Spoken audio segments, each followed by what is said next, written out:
Welcome back to the waiting room. Today we have Cindy Dabrowska. She is a dietitian, a certified dietitian, and she specializes in endometriosis. And whenever I put up that question box asking who y'all wanted to hear on the podcast, I had so many of y'all say her name, and I have followed you for years, and I'm so excited you're here, so excited to chat about all things endometriosis, diet for endometriosis, all that fun stuff. So let's just kick it off. And can you share with us a little bit about you and how you got into this line of work? Yeah, absolutely. Thank you so much for having me, Adelaide. First of all, I really appreciate it. And I'm so flattered that you had so many requests to have me on the podcast. So I'm Cindy Dabrowska. And like Adelaide mentioned, I am a registered dietitian and I specialize in the endometriosis fertility space. Much like many other healthcare providers, I do have a very personal tie to endometriosis because I live with it myself. So I know it firsthand, how debilitating and exhausting and unfair the condition can be. Mm-hmm. So that really is what kind of brought me into the space. From my very first, hopefully there's no such thing as TMI on this podcast, but No. We let it all out. from my very first period, it was extremely debilitating, and it really is something that infiltrates my memories of like my young teenage years, right, my young adult life. Mm-hmm. And my story is very similar from a lot of other women who suffer with endometriosis, in that there's a lot of back and forth between doctors and specialists, and being gaslit and being Mm-hmm. told that it's nothing, it's in my head, that sort of thing. Been on multiple different types of medications and birth controls and things like that. And then when I actually started moving into the healthcare space with my educational background, I thought to myself, there are so many other chronic conditions that are successfully managed with diet and lifestyle. Why couldn't endometriosis be the same? And so I, much like, again, many other women in the endo space, started researching and reading and educating myself. And for the last, I would say, roughly 10 years, I have been managing my own endometriosis with diet and lifestyle targeted supplementation, annual testing that I trust. And then I decided to bring that knowledge into my practice. And that's basically what I do with my clients is, figure out which hallmark of endometriosis is affecting them most, which one is most reflected in their symptom picture, and then try and apply targeted strategies, diet, lifestyle, supplements as needed to try and improve their quality of life, reduce their pain, and of course support positive fertility outcomes. That's amazing. Gosh, I love how you said, there's so many different conditions that we have that can be helped with diet.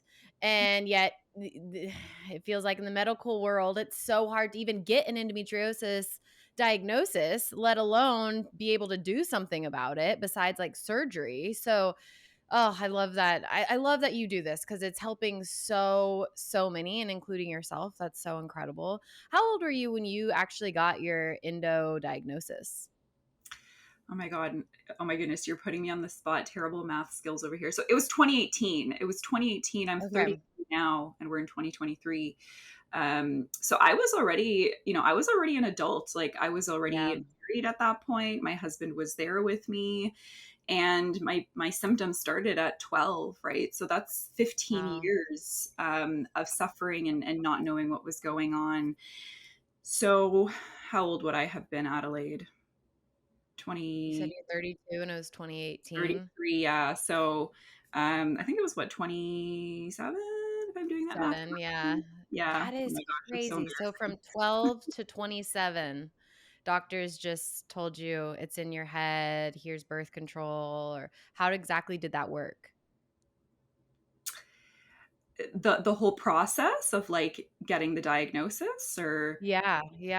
Because I'm more so trying to relate this to if there's someone out there who thinks like, hey, I may have endometriosis, I'm getting gaslit by doctors. I was gaslit by doctors growing up too, especially in those like earlier teen years.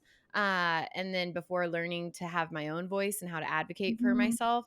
I Mhm. always kind of thought doctors know what's best. They know, like, I don't know. I didn't go to school for this. They know what's best. So I kind of just took what they said and ran with it. But, I would talk to my friends and like they weren't in this much pain on their period. Like they didn't get it either. And I think that's what was so hard. Like they were like, you can go to this party, you can go do this weekend, come out and do dinner with us, whatever. And I was like, y'all don't get it. Like Mhm. this it's not normal.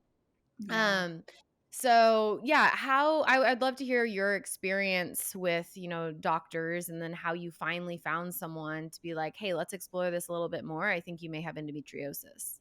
Yeah, I'm really fortunate because I was already older, right? I was already sort of a mature adult, if you will, Mhm. by the time I started putting the pieces together. So I just went into my doctor's appointment armed with exactly what I wanted. I had done a little bit of research prior to that appointment on endometriosis specialists in my area that are accepting patients. And I literally just walked in. I said, "These are my symptoms. I haven't been getting relief. This particular specialist is taking on clients. I have symptoms of endometriosis. I want a referral." Those basically, That's short amazing. story version of what happened. I didn't get any resistance. I know that that's not the case for many other women. They will encounter resistance, and I always just tell, Mhm. I always encourage women to consider that you are the boss. Like, it is not ethical. It's not, if it's not in your best interest for the doctor to say no, that they're not going to provide that referral. Um, so Mm. advocate if that doctor, doesn't provide what you're requesting. Seek somebody who will, seek out somebody who will. In my case, I was very fortunate. I did get that referral. This doctor was able to see me within a few weeks, and then within 3 months of that initial appointment, I was able to have surgery. And another thing that I'll Wow. bring into this response here really quickly, a lot of women may relate to this. Doctors in the endometriosis space, excuse me, will often ask, what is your focus? Is it quality of life? Is it pain reduction? Or is it fertility? Because often when they go into the surgery, they will be a little bit more conservative, if you will, if you have a fertility focus, right? So they may not be as aggressive with the endometriosis lesions and how much they excise, and they may even leave some behind depending on the specialist. Really, they shouldn't be leaving endometriosis Right. behind, but they may, depending on your objective. And you may encounter a little bit more resistance if you don't say that you're fertility focused, right? Because then they'll try Yes. and push the alternative, which is medications and hormone therapy and like hormonal suppressants and birth control. So Mhm. if you're in that boat, like if you're, if you want to be honest and say that at that moment in time you don't have a fertility focus, come prepared with either experience with hormonal birth control. Say, no, I took this and this one and these were my symptoms. Come armed. Like, it's heartbreaking that we have to come prepared to these appointments and we can't just be taken at our Yeah. word. But if you're in that boat, then come prepared. Say, I've taken the birth control, these were my symptoms. Map it out clearly so that they have no wiggle room to suggest an alternative, but to refer you for that surgery if that's what you want, or to refer you to a local dietitian or an endo specialized dietitian or a pain clinic or a pelvic floor physio. Something that is an alternative to hormone therapy if that's not something that you specifically want to pursue. So important. So important to use your voice. And I know for me, when we had been trying to conceive for, gosh, like almost 3 years at this point, whenever I switched doctors, and the whole time with that first doctor, it was two, I can't remember. Anyways, the whole 2+ years of that first doctor, it was just like, we don't know what's wrong, no idea. And like, I had talked about my periods. No, I wasn't passing out or throwing up, but those seemed to be the only two symptoms she wanted to hear from me, to be like, oh, you have endometriosis. But I was like, I'm not passing out, I'm not throwing up. But yeah, it's painful. It's more painful than my friends. Like, I have to be on Advil or Midol every 3 hours on the 3 hour mark. I'm woken up in the middle of the night by my cramps. That that's not normal from what I'm at least hearing with my friends. It may be common, but it's not normal.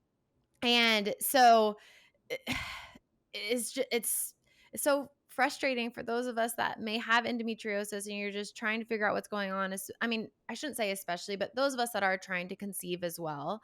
It's so hard when you just want a diagnosis and you want to know what's happening. But this is something that I find super interesting in the endometriosis world.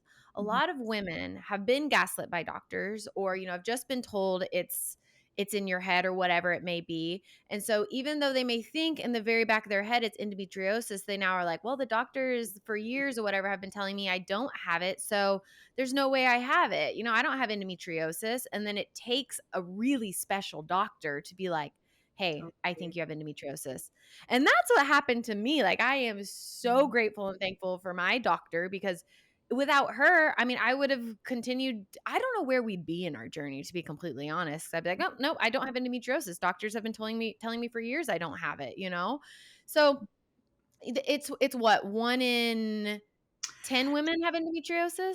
This is a really, really interesting question because exactly like what you alluded to, so many are being gaslit. It's so, common. Like I don't know, like if you think about your circle of friends, Adelaide, like do you know many people in that circle of friends who don't experience some degree of pain? Because when I think of my circle of friends, it's very rare for somebody not to be experiencing pain. So the statistic I Yeah. think now is like 1 in 9, but Yeah. I would argue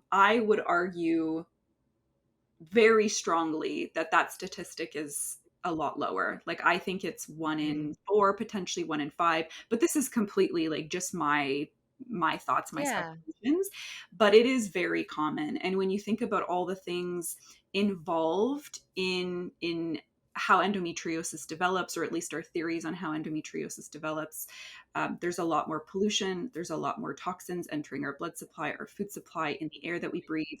And so I really do think that the statistic is like, I think it's more. I think it's significantly more. Yeah. I went off on a bit of a You rant know, there, but No. The more and more I talk to more professionals in this space, it's like, yeah, the statistic is 1 in 10 or whatever it is, but the reality is, I really think it's so many more. I had Dr. Whitaker, the NAPRO doctor, Mhm. on my podcast recently, and she was like, I would argue that way more than what we think that are struggling with infertility have endometriosis. And it kind Yeah. of gave me chills, because it's so true. And like, we just don't know. And us as patients, we don't even know what to ask. We don't know what to look for. A lot of times people are like, how do you even advocate for yourself if you don't even know if you have it and you've been told you don't have it? And I think, like you said, the best advice there is to educate yourself. Please go follow Cindy. Like, she is, oh, you are just filled with education on your page, because it is truly incredible. I know when I started following you, I was like, oh my gosh, the amount that I've learned from you. So let's dive into diets, toxins, products, all of this stuff. So for those that may have an endometriosis diagnosis, or those that may think that they have endometriosis, what are your first steps? I know everyone is like, it's so overwhelming. There's so many books, there's so many diets, there's so many theories. What do you think are the first steps to just help aid your body? Mhm. There's so many ways to answer this question. At this moment I in know time, it's a hard question. I mean, there's a lot you can do, right? But at this moment in time, my opinion, and my opinion is also rooted in literature and research, but I think the absolute most important thing that somebody with endometriosis can do for their quality of life, for potentially slowing proliferation of endometriosis, is work on digestive health if you have symptoms, or if Mhm. you have reason to believe that there is an area like that it can be improved, right? There's what am I trying to say? Like there's room for improvement. So, Mhm. if you have a history with antibiotics, and the way I like to describe that is 3 or more rounds of an antibiotic in any 1 year in your life. So, we're talking even infancy, childhood, teenage years, your young adult life. If you have any history with antibiotics, that is reason to focus on your gut health, even if you don't necessarily have any Mhm. symptoms of digestive health. 1 round of a broad spectrum antibiotic will wipe away about 30% of your large intestine microbiome. And we're learning, we have more and more and more research coming out now about the gut being the epicenter of health, meaning that it controls so Mhm. much of what goes on in the body, right? Just outside, even outside of the gut, that goes on, excuse me, outside the goes on within the body outside the gut. This is completely anecdotal, but it's a really strong trend that I'm seeing within my patients. Those that have a history with antibiotics seem to present with the most aggressive forms of endometriosis, with endometriomas. And it makes sense, right? It makes sense. We have endometriosis is a condition of immune dysfunction. It's also an inflammatory condition. Mhm. There's hormonal involvement, but 70 to, roughly 80% of our immune system is located in the gut, right? The gut is our largest immune organ. And if there's dysfunction happening there, it's just logical that your endo is going to present significantly more, like in it more aggressively. Your pain may be worse. Now, I'm not saying this is like an absolute, right? Not everybody is going to present this way, but it makes logical sense that if there's digestive dysfunction, you're going to have, reason to believe that there's something going on with your endometriosis. Maybe it's a little bit more aggressive. Maybe it's part of the reason why you're developing endometriomas, or why it's seemingly coming back so aggressively.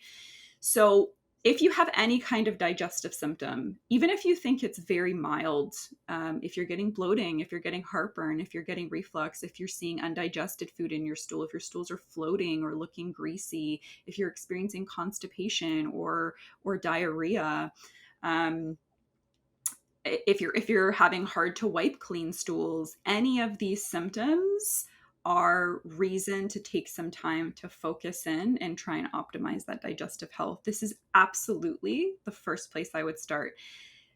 Now, on top of that, a lot of things control digestive health, right? Diet helps with digestive health. If your diet is filled with fiber and plant foods, then that's going to equate to more diversity in your large intestine microbiome. So we can't really look at these things in a silo, but Mhm. I mean that's like the simplest way that I can, I guess, answer that question. Is I would start with the digestive health, and um, the basics, of course, are also very important. So the basics I would put, before digestive health. So when I say basics, I mean things like stress management, sleep quality, moving your body. These are like the foundations to living a good quality of life, supporting your immune system, supporting hormone balance.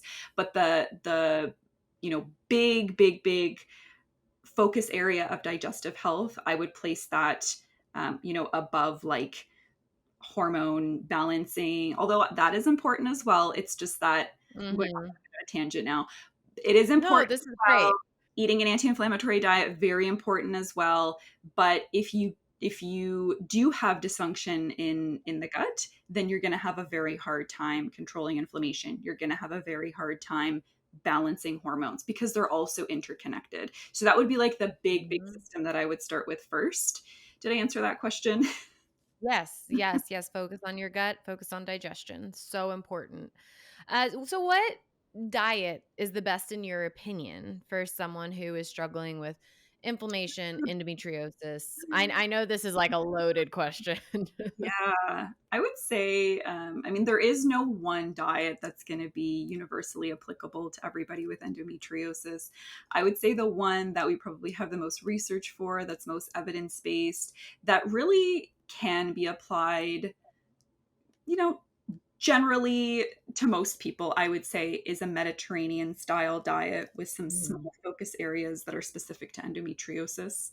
So, if you're listening to this podcast recording and you're curious about what the Mediterranean diet is, you can just quickly pop on Google and type in Mediterranean Mhm. diet score. It will populate this beautiful PDF that you can print off.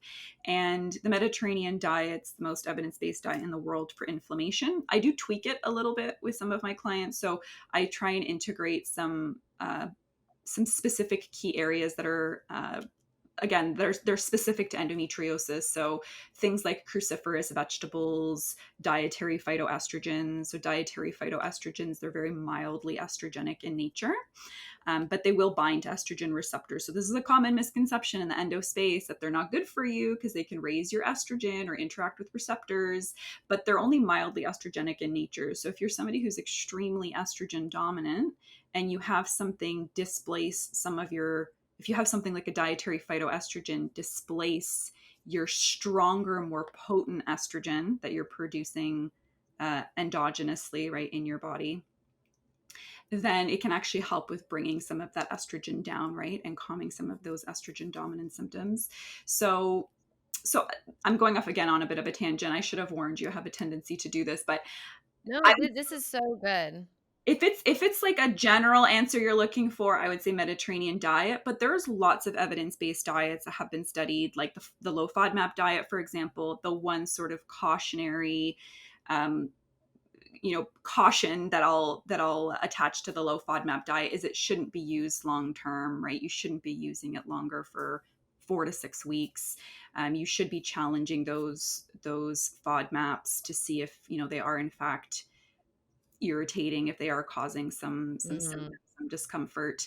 Um, so there's that. There are diets like the low nickel diet. Potentially, we don't have a large amount of research on the low nickel diet, but if somebody is sensitive to nickel and then pulls out foods that are high in nickel, they can get some symptom resolution. That one is very tricky, though. I don't think I've ever used it in practice, because there's Never even heard of it. Wow. so many foods that contain nickel. So anybody listening, like, don't jump to the low nickel diet. Yeah. Trust me, you're going to be miserable. It really should be, you really should be doing it under the supervision of a dietitian if you're going to do it. But most people, don't need to go there. And you're going to want some kind of data to indicate that you may have a nickel sensitivity or allergy or something like that.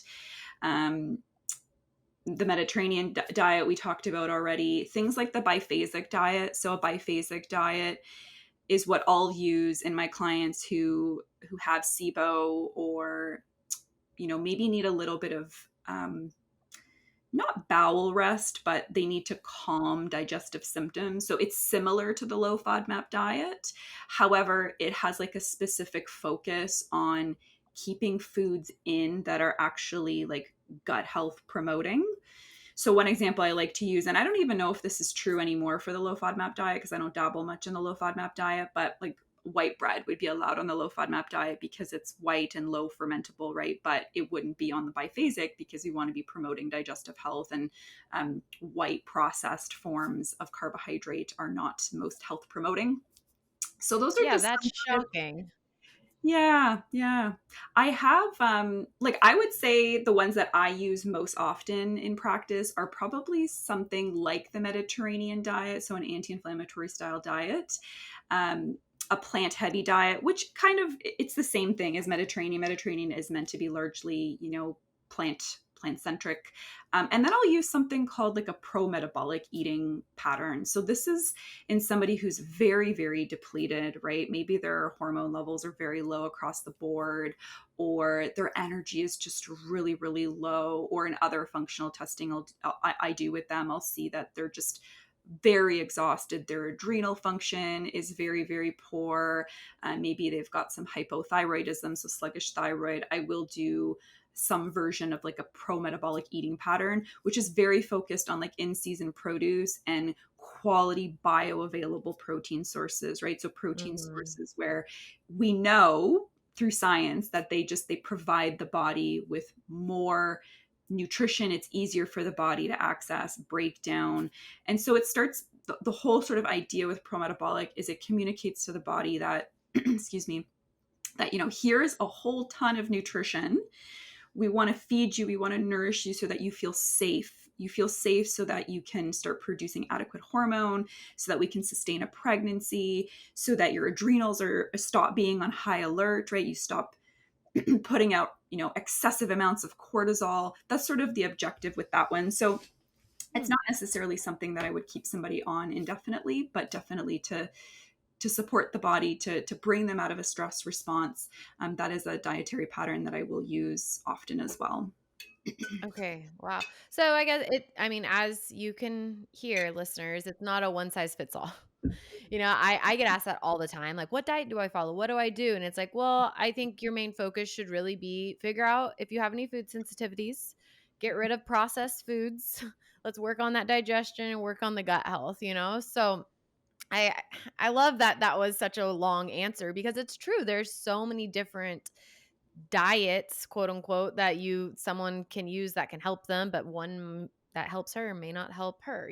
So Exactly. important. Okay, so endometriosis is generally in those of us that have endometriosis, we have high estrogen and sometimes lower progesterone, right? Mhm. What are your favorite foods to Mhm. help with these? Or Mhm. maybe you're not only your favorite foods, but favorite things that you can do to help your body with getting that estrogen to the optimal level and progesterone to the optimal level.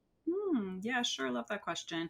I will just preface by saying that not everybody with endometriosis will have estrogen dominance, right? It's a common Right. misconception. It's definitely very common for sure. I would say the majority have some version of estrogen dominance or some degree of estrogen dominance. But I do get this question a lot in my DMs as well. And I just want everybody who's listening to know that you don't have to have estrogen dominance to have endometriosis, because some people may Mhm. think, oh, I just had blood tests done or I did a Dutch test or something like that and my estrogen is completely normal. Well, I guess I don't have endo. Not the case. You can absolutely still have endo. Okay, so now to your Right. question. Estrogen is eliminated in 3 steps, right? 2 of those steps happen in the liver, one of them happens through the stools.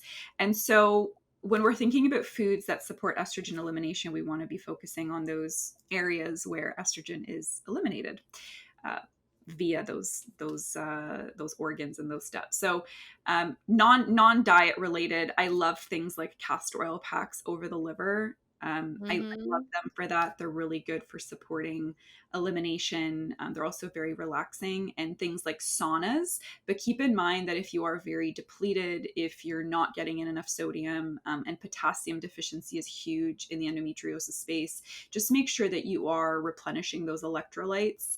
And if you don't know, then still replenish those electrolytes as long as you're not like gulping down, tablespoons of salt. So I love saunas for that as well.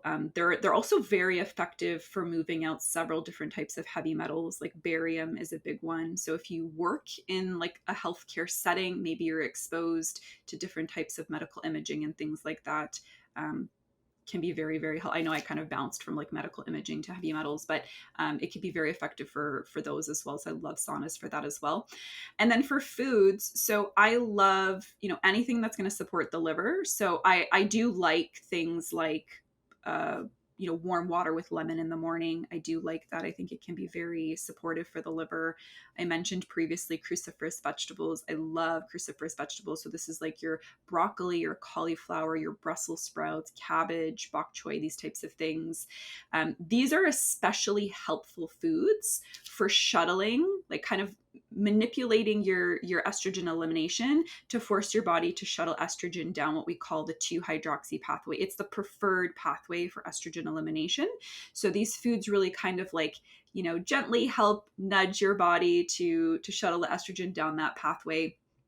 It's the least associated with estrogen dominant symptoms and various types of gynecological cancers and things like that. So, love those foods for that. Love, love, love broccoli sprouts. They're fantastic. There's so many benefits to the sulforaphane content that we get in broccoli sprouts. The only thing is, depending on where they're grown, you can never really gauge how much sulforaphane you're going to get from the Mm. broccoli sprouts. If it's a trusted source, then that's great. Run with that. You can also sprout your own broccoli sprouts. They're not hard to sprout. So if you're looking for a hobby, then that could be a helpful hobby, both health promoting, but then also boosting Yeah.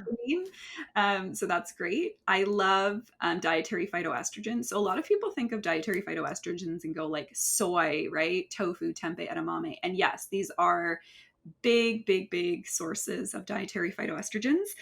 Excuse me. But we also get dietary phytoestrogens in things like barley, and we get them in raspberries. Excuse me, and dates. Like, oh my goodness, I don't know what's going on with my voice. So there are lots and lots and lots of foods that people probably don't even realize are dietary phytoestrogens, but do have some dietary phytoestrogen content. Flax seeds are another one as well. So I love those foods for that. Excuse me. I really also like anything that's going to be like anything high fiber, generally across the board, because this is going to help keep the bowels moving. So just some, personal favorites are things like legumes, right? Lentils, chickpeas, beans. Now, I will say a lot of people will struggle digesting these foods, right? If you lack what's called the alpha galactosidase enzyme, you're going to really struggle to break down the sugars in beans. That's not a reason to not eat them. I'm just going to put Mhm. that out there. I'm going to be Mhm. a bit of a butthead and say that it's not a reason not to consume them. There's an enzyme that you can buy over the counter at local pharmacies or health food stores called Beano. Take one of those, 10 to 15 minutes prior to consuming legumes. It will really help with digesting the alpha galactosidase enzyme. So it'll make it much, much more tolerable.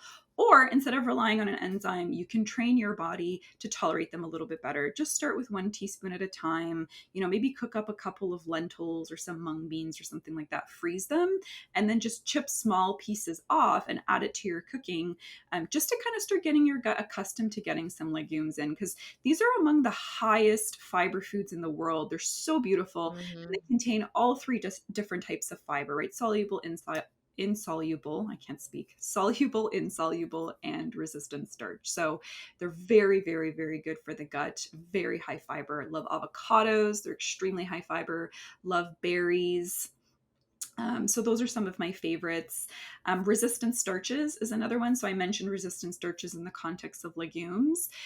So some examples, in addition to legumes, of resistant starches are things like cooked and cooled rice, pasta, potato. So as long as you cook them and cool them for at least 4 hours, they will form the resistant starch, and you Oh, can wow. heat them up again. And this is a type of fiber, so it is exactly what it sounds like. It's a starch that's resistant to digestion, and so it goes, straight into the gut, and it preferentially feeds really good bacteria that do everything from reduce inflammation in the gut to synthesize B vitamins, to supporting the gut lining. So we really want to have a lot of resistant starches in the diet. So yeah, cooked and cooled rice, pasta, potato, the legumes, lupin, uncooked oats. So if you're an overnight oat fan, as long as the oats are soaked and not cooked, you will get some resistant Mhm. starch there as well. And green bananas are a great source of resistant starch as well. So obviously not so green that you can't take the peel off, but the greener the better in terms of that resistant starch content. So I'm sure Wow. I'm missing like a ton of other foods.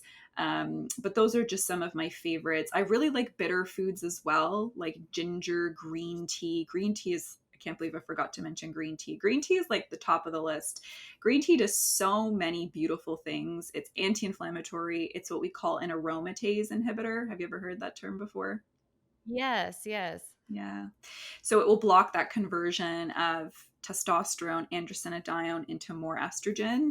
And so, especially if you're estrogen dominant, if you're producing a ton of hormone across the board, you've got really high androgen levels, so really high testosterone, really high DHEA, and then really high estrogen at the same time. Make aromatase inhibitors your best friend. Things like celery, parsley, white button mushrooms, they also fall under that aromatase inhibiting category as well.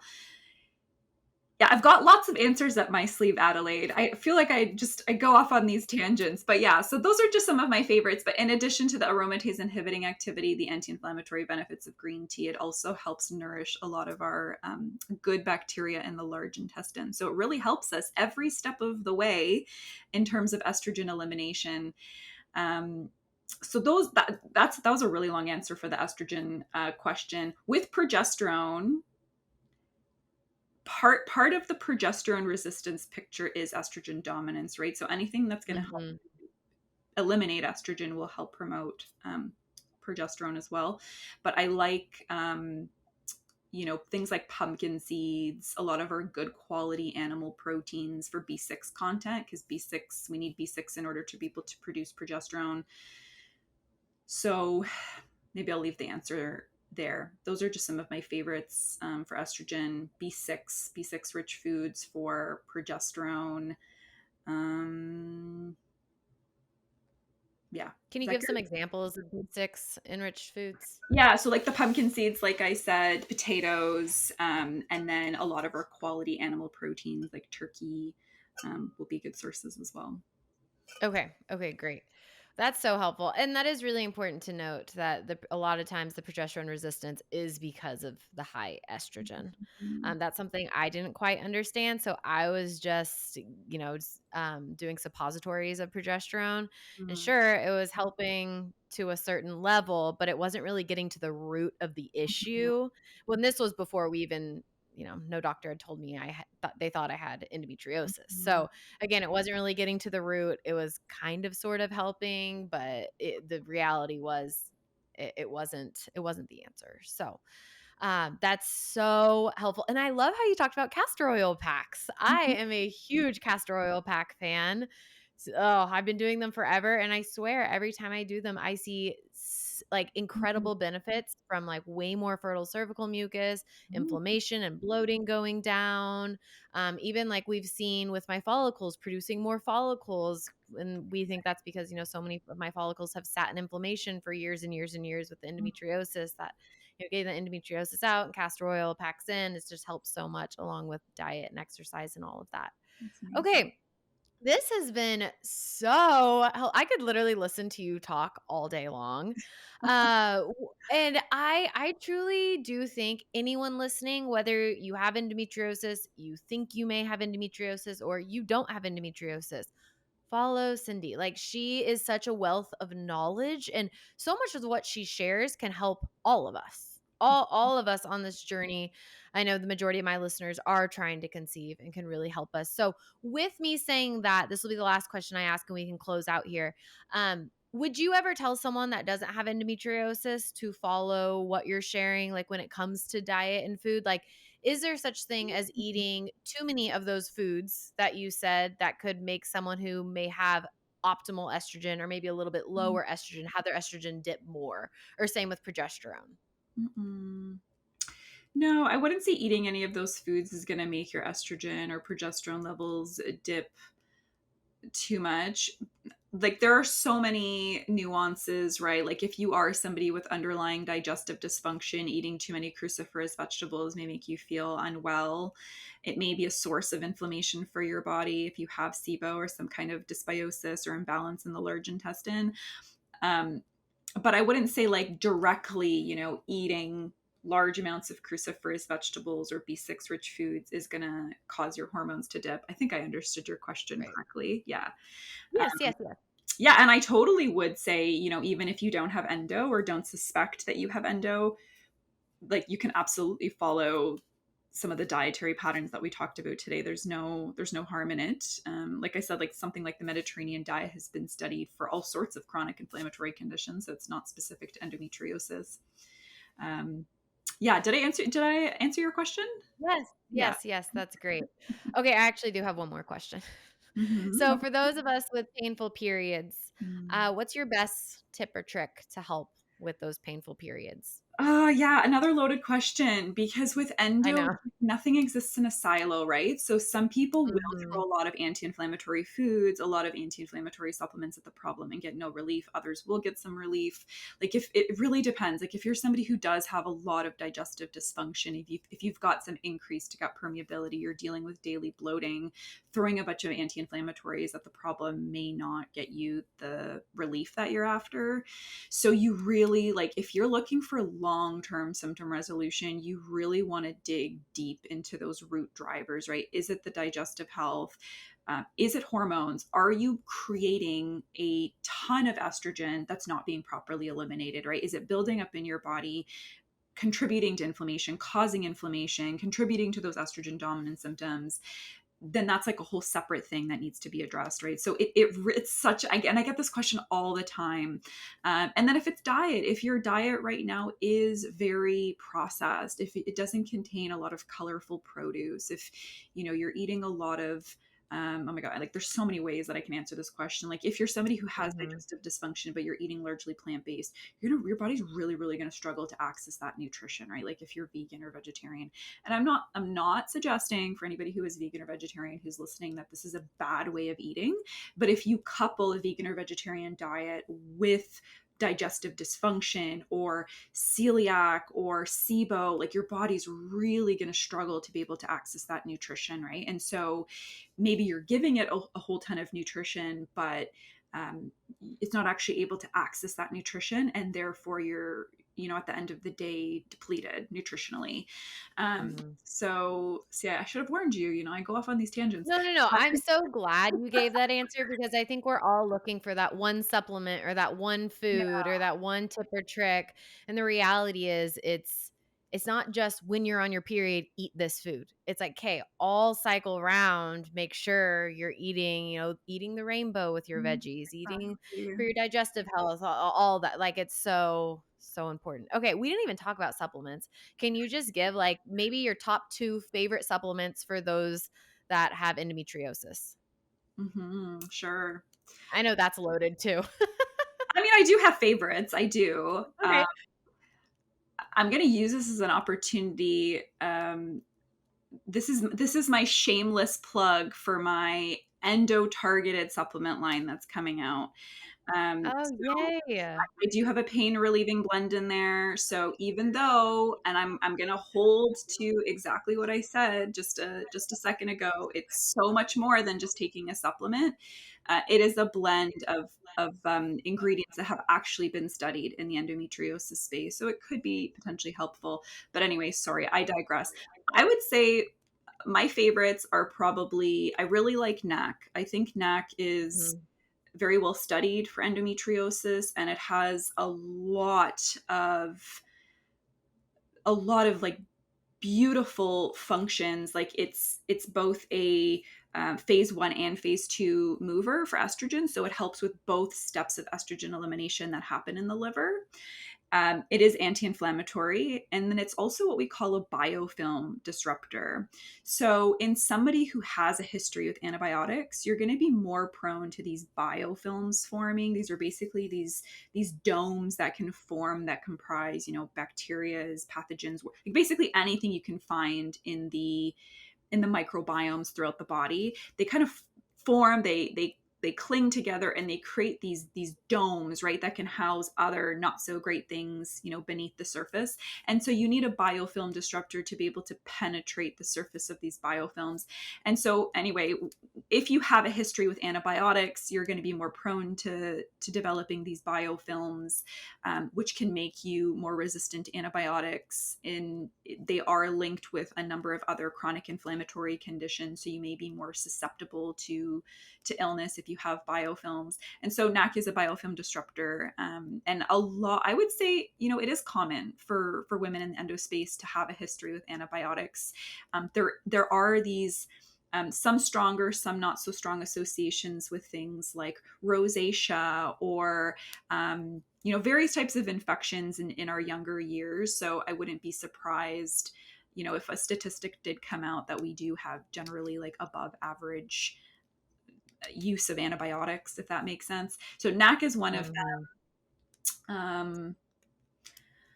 I do like also omega 3s, like fish oils, but only if you're not getting it from your diet, right? Like you absolutely can substitute a quality fish oil for just eating oily fish in the diet. And then obviously you want to be mindful of those sources, because the smaller sources like mackerel or sardines, not everybody loves, but they're lower on the food chain, so they're not going to accumulate as much mercury. So those are really, really great sources. I love tuna and salmon as well, but they are a little higher on the food chain. So you don't want to be going nuts. Like you don't want to be eating sashimi every day.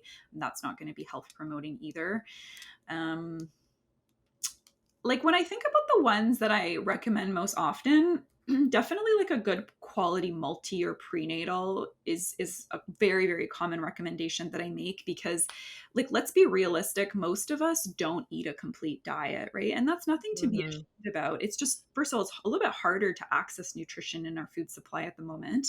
And, when you're not feeling well for 2 or 3 days, sorry, 2 or 3 weeks of every month, like, it's going to be really hard to get on your feet and create a home cooked meal, right? So, um, Mhm.